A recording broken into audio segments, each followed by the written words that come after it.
Okay, welcome back to the PSL2 season in review. Today we're covering the Nimbasa Shock, captained by Kevin Vo.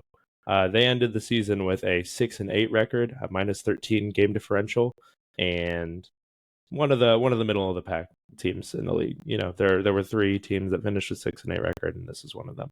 His roster consisted of Garchomp with the first pick, uh, rounded out with Espeon, Infernape, Jolteon, Mamoswine, Quagsire, Sableye, Scizor, Shaman, Tentacruel, and Togekiss. And off the bat, that's a lot of Pokemon that I like, that I think a lot of us like. There's some cool ass Pokemon on this roster, and when I saw this draft after draft night, I was like, this is a roster that I would want to play with. It seems like a lot of fun. Yeah, I mean the Garchomp Scizor Mamoswine is like an A+ hyper offense core. Like genuinely, that is a core that is used in competitive Gen 5 OU teams. Uh, Beyond that, Infernape is a great supporter of that core. It definitely fits into that hyper offense identity. But I do think that the hyper offensive options do sort of fall off from there. You have Espeon and Jolteon who also kind of fit in there. But I think that if maybe Kevin had bought into that hyper offense identity a little bit earlier, he could have picked up a couple more wins. But I definitely, reviewing his season, there are a number of games that I kind of feel like he lost in the team builder. I don't know what you think though. I agree. I think that especially with Zatu and Sableye on there, they're there to kind of stall break if you run into some of the more fat mons that just kind of stonewall your offensive threats. I think that this had potential to be one of the scariest rosters to face. And, for me, when I was constructing rosters, there was a lot I had to think about, especially when he was bringing the Sableye, that kind of made it difficult for Reuniclus to function. And yeah, it's a scary roster that wasn't always effectively used. For one, Zatu was like never brought out. If we look at the usage Do you mean Espeon? statistics, Zatu's on my sorry, roster. Espeon. Yeah, they're both Yeah, the Magic Bounce guys. yeah, Magic My Bounce. bad. I understand. But this is also the team when I put it into my type matrix that it's the team with the least weaknesses in the entire league with 28 weaknesses on the team.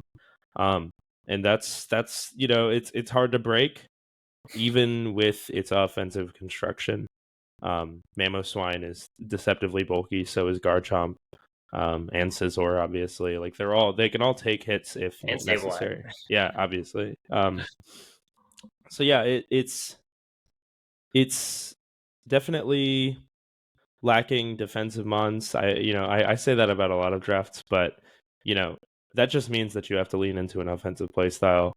And that's just kind of the theme of this generation of Pokemon. Like, offense is very powerful in Black and White. Surprise. Sure. And you just kind of have to lean into that and be willing to make plays that are kind of look scary immediately, but will benefit you in the long term. And going into his games, we'll see if that is performed on. And honestly, spoiling my thoughts a bit, I think he does pretty well in some games. He has hints of Yeah. he has hints of like being able to fully capitalize on that play style.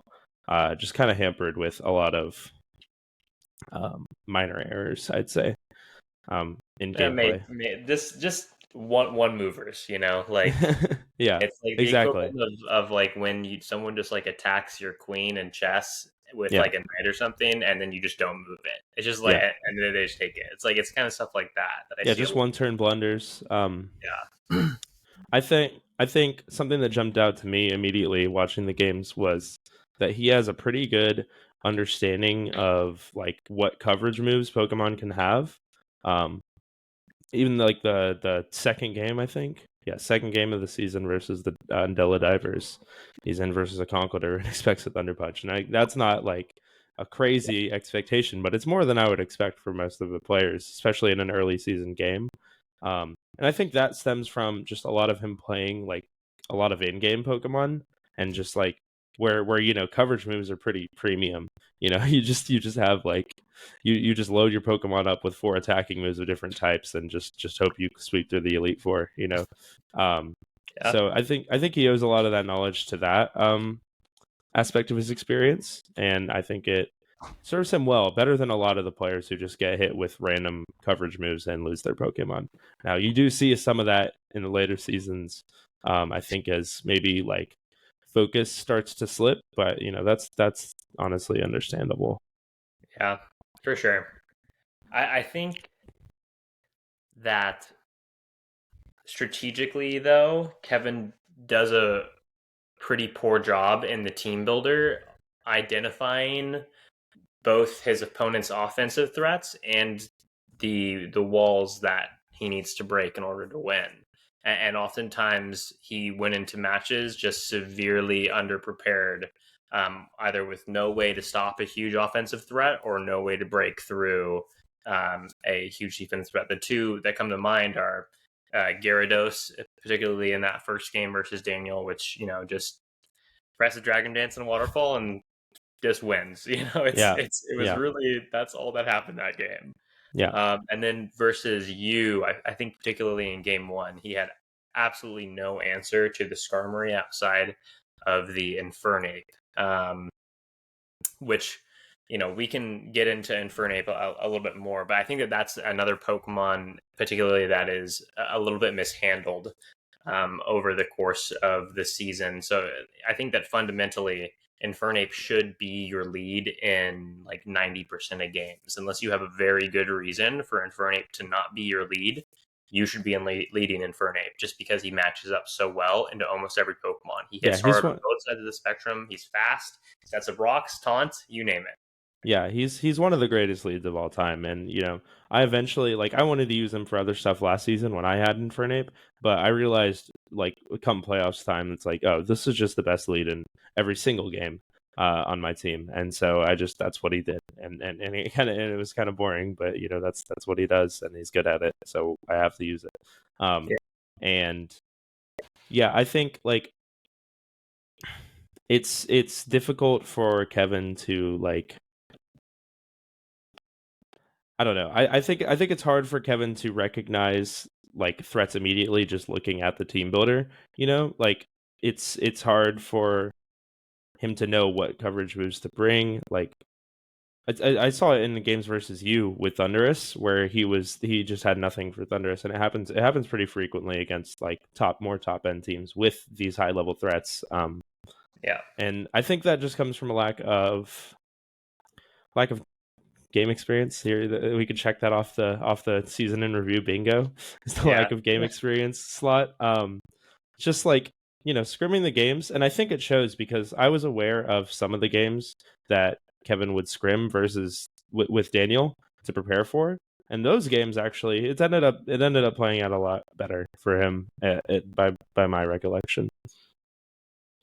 In terms of him versus Daniel, like their two teams, I or just mean his performance in the actual match was better if he had scrimmed versus Daniel oh, before, just scrimmed in right, general, yeah, but it was always that versus makes Daniel. sense. Um, I think a lot of his common errors in gameplay could be remedied by just having those reps. I could count on. It would take me 2 hands to count how many times Kevin attacked an immunity, like a known immunity, like Thunder Punching or something, using Thunderous, electric move on Earthquake, Thunderous, Moon, yeah, Earthquaking levitates. Yeah, Earthquake, it's just it yeah, happens a lot, and it's not ideal. Um, you just and oftentimes it'll end up meaning that he loses a Pokemon, um, just that turn, yeah. or lets them set up, which eventually leads to losing a Pokemon. So, just a very common blunder, and I mean, I get it. I get being um, a little airheaded in the moment, especially when you're hyped because you have 3 Dragon Dances off. But a lot of the times those 3 Dragon Dances aren't necessary, and or Swords Dances, and you could have just gotten 2 attacks off with 1 Swords Dance and done a lot more work in the The over game. setup is Yeah, the over definitely setup is it. another common theme. Yeah, You I understand the desire to do that, 100%. It yeah, feels great to get to +6, but realistically, it's overkill a lot of the time. And the reason that it's not so great also is that you set up to +6, your Pokemon takes 70%. You're at +6, you kill the Pokemon in front of you, but now your opponent probably has some kind of Scarfer, some kind of priority Priority move that usually. kills that Pokemon.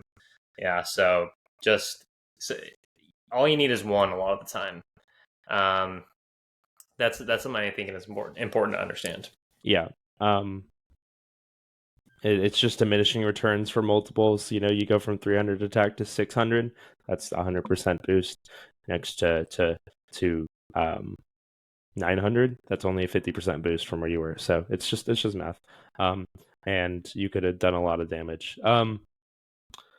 Yeah, I think another common mistake was just the lack of spinner. It's pretty rough for these teams that didn't get access to a spinner in this generation. Webb does have a good spinner, but the thing is that his I think the bigger problem is that the spinner doesn't fit his identity. Yeah, And actually, really, it's not like a lack of a spinner; it's a lack of priority on the hazards game, where your hyper offense, like something that's like very real, is just like sacking an entire Pokemon to keep rocks off, or sacking an entire, more ideally, sacking an entire Pokemon to keep rocks off and get rocks up of your own. I mean that's the idea of a lead Pokemon, right? A suicide Yeah, lead. That's what they do. exactly. So I think that you need to play with your leads a lot better. A very common lead for you, or two very common leads, Tentacruel and Scizor. First, so Scizor is just a fundamentally terrible lead. It is a revenge killer. It is a check to broken stuff on the enemy team. It itself does not really like force anything and struggles unless it's in good situations and you don't know what your opponent's going to lead. So I wouldn't be Yeah. leading just fundamentally. And then Tentacruel, another common lead I see, don't be leading that Pokemon because it doesn't present enough offensive threat for you to get the ball rolling, and also does a poor job at keeping hazards off the field. Sure, you get Toxic Spikes. Toxic Spikes are not a very useful hazard, just to be honest. Yeah. There is like there are situations where it can put in work, and it really shown in game two versus the divers. But other than that, I think pretty much every time it was set up, I saw like three immunities on the enemy team, and it just wasn't good. It wasn't ever going to put in work in a lot of those situations, um, especially when they Agreed. have removal, like a grounded poison type, which just absorbs them. Mhm. Um, it's just it that, and there were just like some mons that just didn't do a lot of anything. I saw like Shaman, I feel like almost never did anything in a game that was brought. It takes a very specific situation for a sub seeds Shaman to really get off, in a world where like it's threatened by a lot of different types. It's a defensive grass type that you don't see those every day. It takes something special, like maybe just throwing the steel type on it and giving it insane defensive stats. That'll make a grass type a good defensive mon. um, I wonder or what that could maybe, be. yeah, yeah. But yeah, But I think that in general, probably an offensive shaman is going to be a better fit for you, Kevin. Just because, like expert belt, life orb, these kind. You can even run just leftovers, but yeah, like sub leftovers can do work. There's a lot of yeah, different ways. It is fundamentally a very versatile mon because it's a 100 all stats Pixie, like Mew and like Jirachi. It's flexible, but I think for your construction, it's probably best to be offensive. It has a really strong move with like a 80% chance to drop their special defense. It'll punch some holes for sure. yeah. Um, I Also, some good technology, so you can actually afford life orb really easily on shaman because it has natural cure, right? And so you can rest for free, or not for free, but very easily. And then also it's also has access to synthesis. So I yeah would encourage you to you can run sub still, but I unless the leech seed set is really particularly threatening to a certain team. That there are cases like this. I would prefer, if you're bringing Shaman, to see it be an attacker. Yeah. Another mon that I felt like put up no numbers was Quagsire. I feel like sometimes, like The bum this season. yeah, like it's just in a different construction. Like for example, stall, you need one of those unaware mons to just come in and handle certain setup sweepers, right? But you're not playing stall, and honestly, you couldn't if you tried. Um, it's not really feasible for your roster, and because of that, like when Quagsire is brought, it's on the team with like four other offensive mons, and it's just trying to hold together this roster of attackers. Like, I'll take all the hits for you, but it's a fucking like it's barely tanky enough to be on a stall team. Like, It's it's like not. 80-80 or something like that. Yeah, It's yeah, bulk. yeah. Yeah. So that guy was kind of shoehorned and didn't really get a chance to do I much. honestly don't want to see Quagsire ever again brought by you, Kevin. Yeah, In the playoffs, it is not good on your team. It's just fundamentally not what you want to be doing, and doesn't help even like so. Tentacruel is also fundamentally not what you want to be doing, but it still has use because it can still spin away. It can wall some important if threats. necessary. Quagsire, Yeah, yeah, that's like least valuable player of the year. yeah. Um, and he even got used. There's guys on the bench that did more because it warps Yeah. team building or something. Like, um, I don't know. I think that's most of my general criticisms for his regular season games. They're, just a lot of, um, I would just classify them as like airheaded mistakes, attacking immunities, failure to prioritize win conditions and loss conditions. Just a lot of this common stuff we see in this mid tier of players. Yeah. Um, if I think like looking forward, I would like to see. Um, I think his draft was great. I don't really have. Well, Good. yeah, I'd give it like a B Like, are plus. good. Yeah, Um, that's fair. he got some great mons in the early rounds, and I think this is like a common theme for some of our less experienced players. Is just like knowing like some of the top end talent and what to prioritize there, but not really knowing how to fill out the roster and support them afterwards. Yeah. Though honestly, Kevin didn't do that bad of a job at that. It's just that he doesn't bring the right supporting pieces very Yeah, consistently. So yeah. Um, so just like a little bit of retooling of your configurations would help a lot going into the playoffs, and then just getting those reps on in the scrims would do a lot. yeah, I agree. Uh, I think like Gotta embrace the fucking macho, just kill or be killed yeah, mentality of hyper offense. this I think Kevin's season ended up being like one of the most fun to watch. Definitely in my memory, like watching them live, it was it was a great time. Just like seeing him set up another swords dance. I was like, I know he's probably gonna do it. It's like game 11. He's done this every game, but it's still hype as fuck to watch. Like if I had to make like an all swag team for the PSL, it's definitely like him and Otto are up there 1 and 2. For You sure. know, For sure. Yeah. um, and like we said with Otto, you want to see a bit of a synthesis of the swag with the fundamentals, the basics. Yeah. That's always how you reach that next level.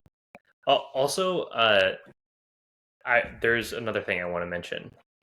Bring good sets because there was a specific turn. I can't remember when it was, but it was Garchomp versus Chandelure, and Oh yeah, like you were Swords Danced, and I was like, okay, so you should kill the Chandelure, right? But then the Chandelure outsped you.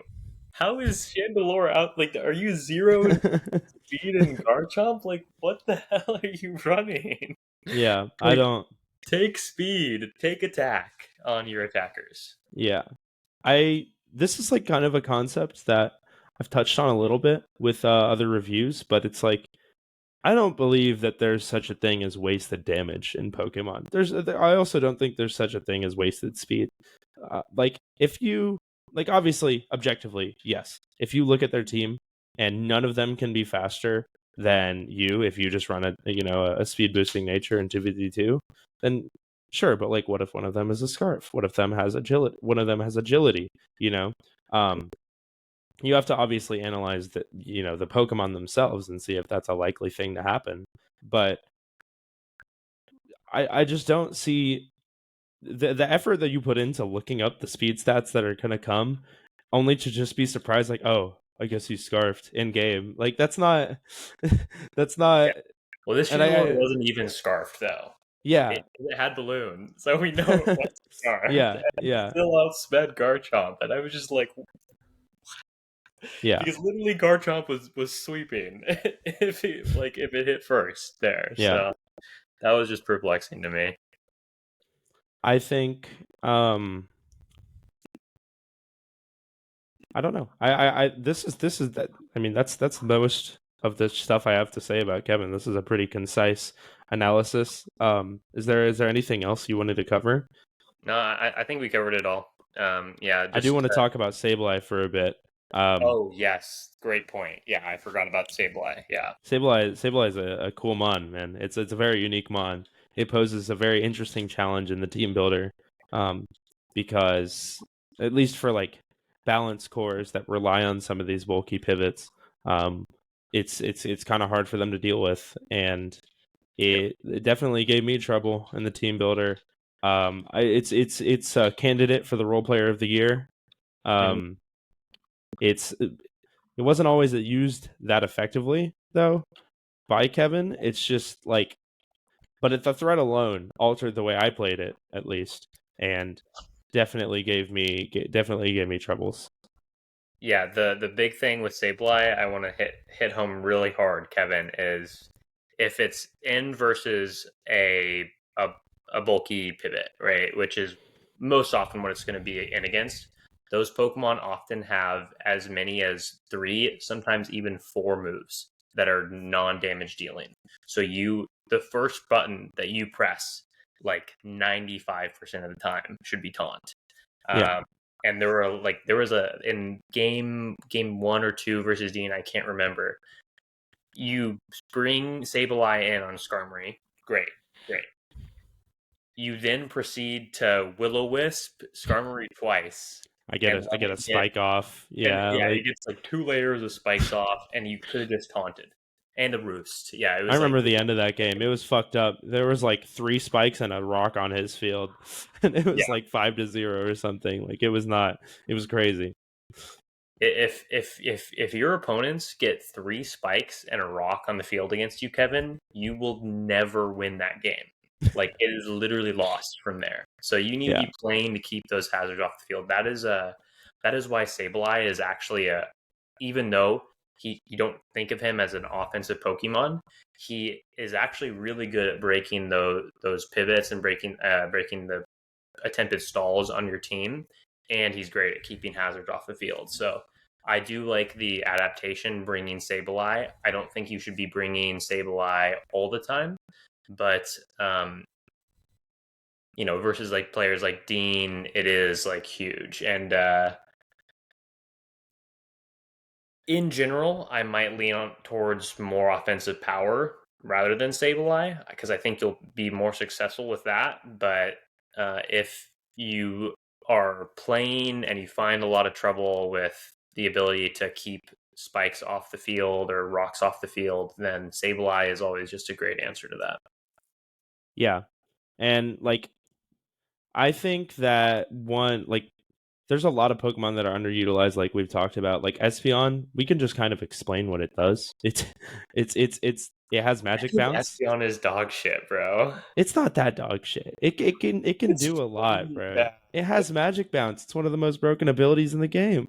I know, but the thing is that it can't use it because it just folds like a piece of paper, and it like Yeah, doesn't even hit that hard. Like I have scrimmed from the perspective of Kevin like a lot, and So it is like biased in terms of like I think it's terrible in the matchup versus you, Yeah. and maybe it's better in other matchups, but I don't necessarily hate never bringing Espeon because I'm super unimpressed with that Pokemon. Okay. What about Togekiss? How do you feel about that Pokemon? Another one that I was think it's bad. constantly. You think it's bad? Yeah, I think it's Okay, bad. well we're kind of closing in on his roster here. We got Garchomp and Fernape. Is Jolteon a good role player, a good Yeah, offensive I do. threat? I do Okay. think that it's a very good It role. does have a very high speed stat, which is king in the draft format. Yeah, and I think that Um, Shaman's a good role player too. It's just that you shouldn't be bringing the sub leech set. yeah. Okay. Um, And I think that they're probably like walking it back. I think there are situations where you do want Espeon. Um, I just struggle. Let me take a look, and maybe I can give Kevin some. So actually, versus Elijah, I think that Espeon can put in a lot of work. Um, versus Max, I like Espeon a lot actually, yeah. I mean, and and what to explain what Magic Bounce does, it reflects any status move back that's yeah, targeting it. Like Roar, it'll reflect. Stealth Rock, it'll reflect. Taunt, it'll reflect. These are big moves that you could just put on the enemy and have no effect on you. And if you know that they're going to rock, just throw in the Espeon and you get a rock. It's great. yeah, It. Now, obviously, what that's a comes huge after thing. that, yeah, what comes after that can be problematic. But there are definitely situations where it can pop off. Yeah. So Um, maybe Espeon's not a bad. It's like a and I feel like it's other sometimes. It's yeah, something that does help play into your team's hyper offense identity and helps you both deal damage and potentially still keep hazards off your side. yeah, and that's kind of what I was getting at. And like I just feel like from a playstyle perspective, I like it. I think that Kevin would have fun using it and That's getting fair. off the huge swings with it. It kind of fits the playstyle that I think he goes for because he's made a lot of good switches in his time. Yeah. Best average switcher I'd say He out he of the mid uses tier. pivots so well. Yeah. In fact, That's that. sometimes he overuses them. Yeah. Yeah. There was a game. Which game was this? It was him versus Otto, where like he just like pivots between Infernape and Shaman for Yeah, that I remember that one, but the one I had earmarked in my notes was for the second game versus Daniel in the Torian Shields. Um, he is just switching a lot and just taking like scalds from defensive Pokemons, and obviously there's a burn in there somewhere, but the burn isn't even what matters. It's doing like 30-20% every single turn, and you get nothing because you're just switching and you yeah. aren't gaining a lot of momentum, and it's just taking all the ship damage on top of like the rocks that were on the field. It's just like it's wearing down your team and not giving you really an opportunity to gain the momentum back um, when you switch like that. So they kind of have to have a purpose. Just because you know what they're going to click doesn't mean that you need to go to the resist. Does that make sense? Totally. Yeah. I couldn't agree more. Another issue with Espeon is Espeon's set is so shit. Oh my Yeah. god. It gets psychic stab and like shadow ball. And Shadow Ball. Yeah, that's like Yeah. literally it. Yeah. Does it even get focus blast? Probably not. Nope. Okay. Yeah. It's Yeah. it's it's Because it's kind of hard to make work. yeah, maybe it's like also potentially good into the matchup versus Daniel. Maybe you could bring like Hidden Power Electric, and then it's like a decent answer to Gyarados, maybe. But I don't even know if it kills Gyarados with that. I guess it does have 130. It is fast. Yeah. You can make Espeon work. I think it's a Pokemon that I would be hesitant to throw on your team unless you have scrimmed and know for sure it is productive. Uh, Yeah. so that's just my 2 cents on Espeon, which we Okay. spent a lot of time on there. But It's a complicated Pokemon. yeah, A lot of, there's some uncomplicated Pokemon on his team though. I just like the Garchomp and Fernape, Mamoswine, like those four are just so cool. I just want to talk about them for a bit. Like they are great offensive mons and like made for one of my favorite teams to watch. I've already said that. It's just like it's hard to know who to retain with this team. Almost like that's kind of getting into other seasons, and that's kind of outside of the scope of the video. But I think it's descriptive of like Yeah, how much of a wealth of talent there is on this team. I like it. I like it a lot, and I think he has potential in the playoffs. yeah, for sure. Especially if you come prepared, Yeah, Kev, yeah, because it's like, man, there were probably like 5 games that you lost in the team builder, man. yeah, So, yeah. oh, All and right. Well, I want you to be wary of, Kev. Be very careful about switching your powerful physical attackers in on Scalds. Do this a lot, and they get burned. And then if your powerful physical attackers are burned, they are no longer powerful physical attackers. So they're basically not Pokemon. So so you, what should he do when the Scald's coming then? well, so I would, so that's why I would like bringing Jolteon quite often because he also matches up typically quite well into those Scald users. Right. I think that Jolteon should almost always be included in your teams, especially if you expect bulky waters. And then Which he should, because there's one on like every team. and you know only be okay. First of all, never be switching to Scizor into Scald. Just never. Just fundamentally, just it is such a risky play. If your Scizor gets burned, it is just not a Pokemon. But if Garchomp gets burned, it can still. It's like dual stab combination is still quite threatening. It can still put in a little work. So if you're forced to pick one of your 4 sort of super powerful physical attackers to switch into a Scald, I would lean towards Garchomp in general. But Yeah. do your best to not let those Pokemon get burned ever, like ever. Yeah.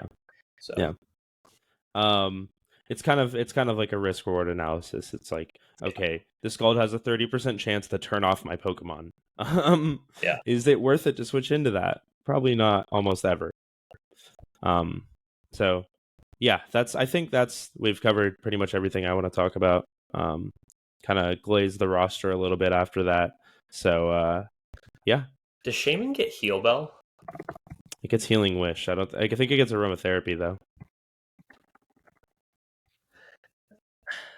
That's some interesting technology. Yeah. Things to consider, Yeah. Kevin, because you do have a lot of tools. Yeah. It's just a matter of you need to get creative and you need to, I think, play to your identity more. Anyway, Yeah. So yeah, that'll end our analysis of the Nimbasa shock. I think next episode we're going to be covering the Undella Divers, right? yep. Max's team, and then we'll just have you to do, and that'll be all the seasons reviewed. So thanks for watching, and we'll see you next time.